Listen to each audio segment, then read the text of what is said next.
Chapter 36. Elizabeth, when Mr. Darcy gave her the letter, did not expect it to contain a renewal of his offers. She had formed no expectation at all of its contents. But such as they were, it may well be supposed how eagerly she went through them, and what a contrariety of emotion they excited. Her feelings as she read were scarcely to be defined. With amazement did she first understand that he believed any apology to be in his power, and steadfastly was she persuaded that he could have no explanation to give, which a just sense of shame would not conceal. With a strong prejudice against everything he might say, she began his account of what had happened at Netherfield. She read with an eagerness which hardly left her power of comprehension, and from impatience of knowing what the next sentence might bring, was incapable of attending to the sense of the one before her eyes. His belief of her sister's insensibility she instantly resolved to be false, and his account of the worst objections to the match, made her too angry to have any wish of doing him justice. He expressed no regret for what he had done which satisfied her. His style was not penitent, but haughty. It was all pride and insolence. But when this subject was succeeded by his account of Mr. Wickham, when she read, with somewhat clearer attention, a relation of events which, if true, must overthrow every cherished opinion of his worth, and which bore so alarming an affinity to his own history of himself, her feelings were yet more acutely painful and more difficult of definition. Astonishment, apprehension, and even horror oppressed her.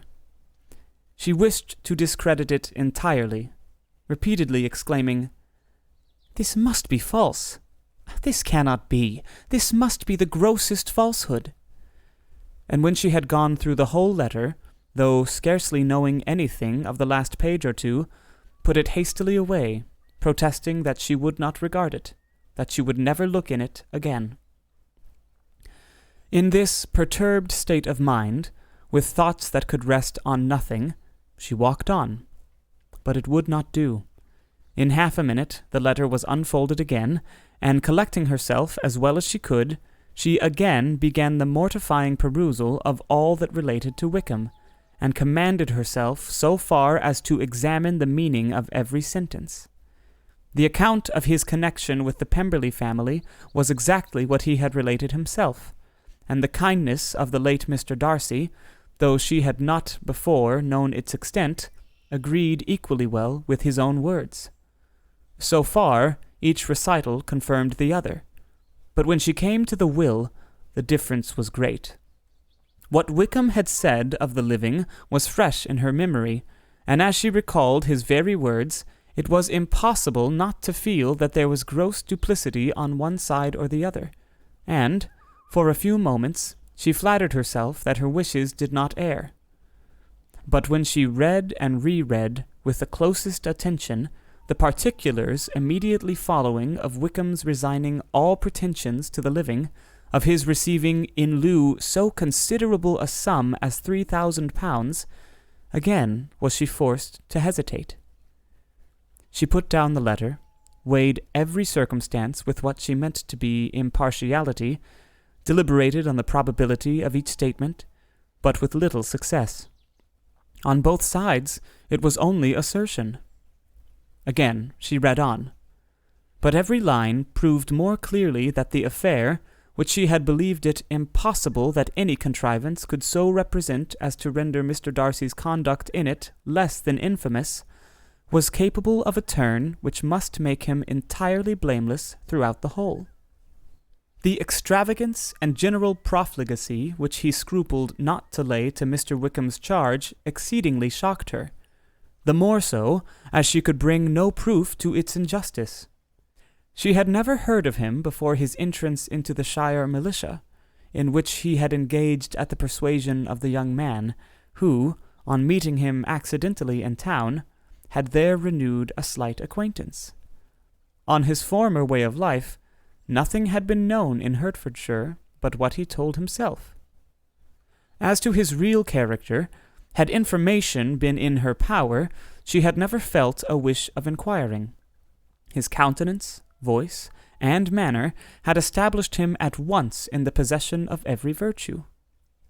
She tried to recollect some instance of goodness, some distinguished trait of integrity or benevolence that might rescue him from the attacks of Mr. Darcy, or at least, by the predominance of virtue, atone for those casual errors under which she would endeavor to class what Mr. Darcy had described as the idleness and vice of many years' continuance. But no such recollection befriended her.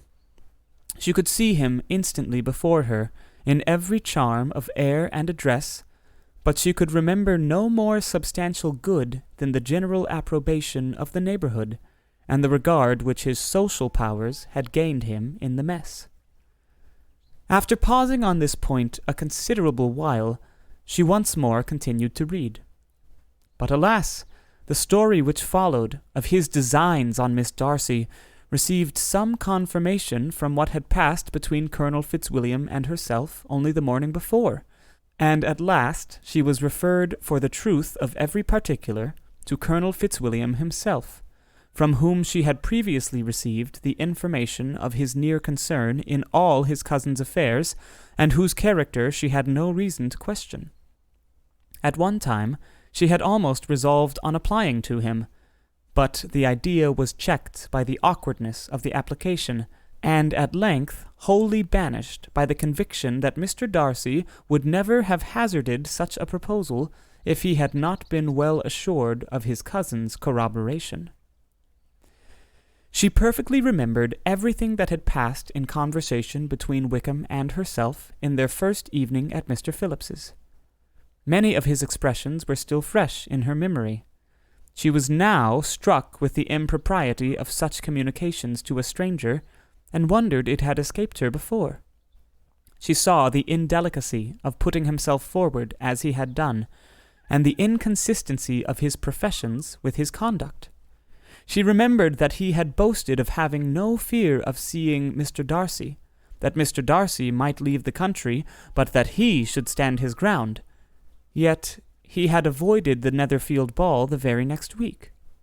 She remembered, also, that till the Netherfield family had quitted the country, he had told his story to no one but herself, but that after their removal it had been everywhere discussed, that he had then no reserves, no scruples in sinking Mr. Darcy's character, though he had assured her that respect for the father would always prevent his exposing the son.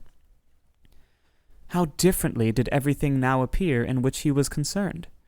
His attentions to Miss King were now the consequence of views solely and hatefully mercenary, and the mediocrity of her fortune proved no longer the moderation of his wishes, but his eagerness to grasp at anything. His behavior to herself could now have had no tolerable motive. He had either been deceived with regard to her fortune, or had been gratifying his vanity by encouraging the preference which she believed she had most incautiously shown.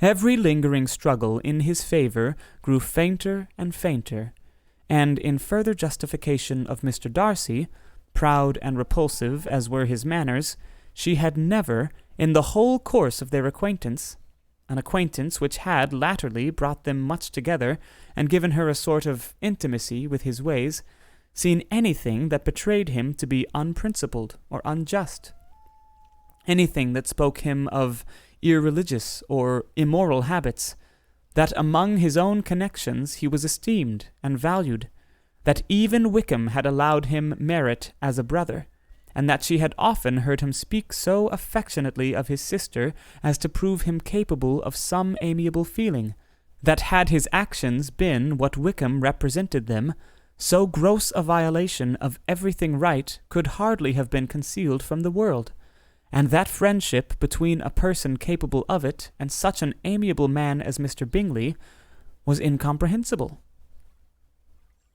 She grew absolutely ashamed of herself. Of neither Darcy nor Wickham could she think without feeling that she had been blind, partial, prejudiced, absurd. "How despicably have I acted!" she cried.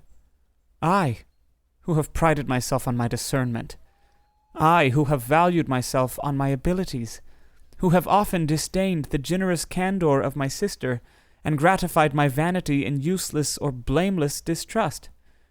How humiliating is this discovery! Yet how just a humiliation! Had I been in love, I could not have been more wretchedly blind. But vanity, not love, has been my folly.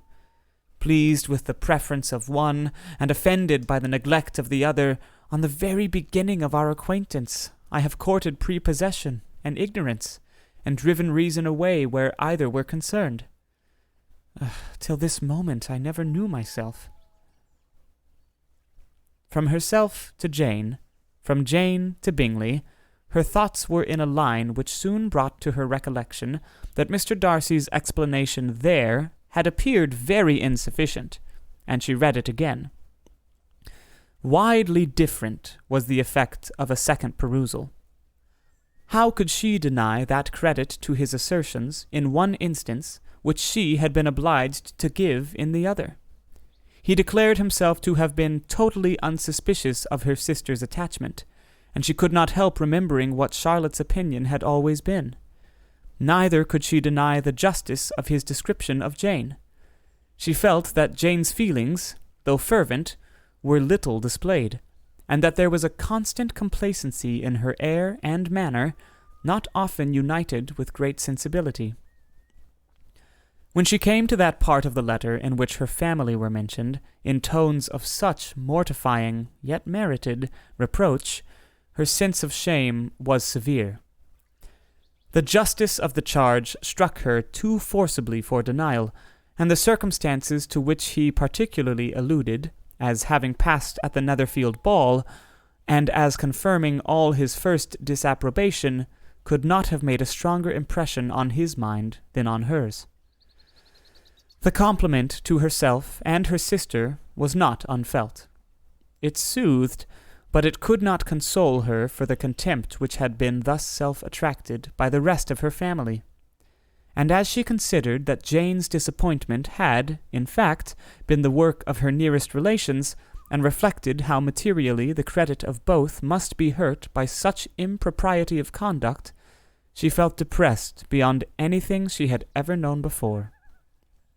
After wandering along the lane for 2 hours, giving way to every variety of thought, reconsidering events, determining probabilities, and reconciling herself, as well as she could, to a change so sudden and so important, fatigue and a recollection of her long absence made her at length return home, and she entered the house with the wish of appearing cheerful, as usual, and the resolution of repressing such reflections as must make her unfit for conversation.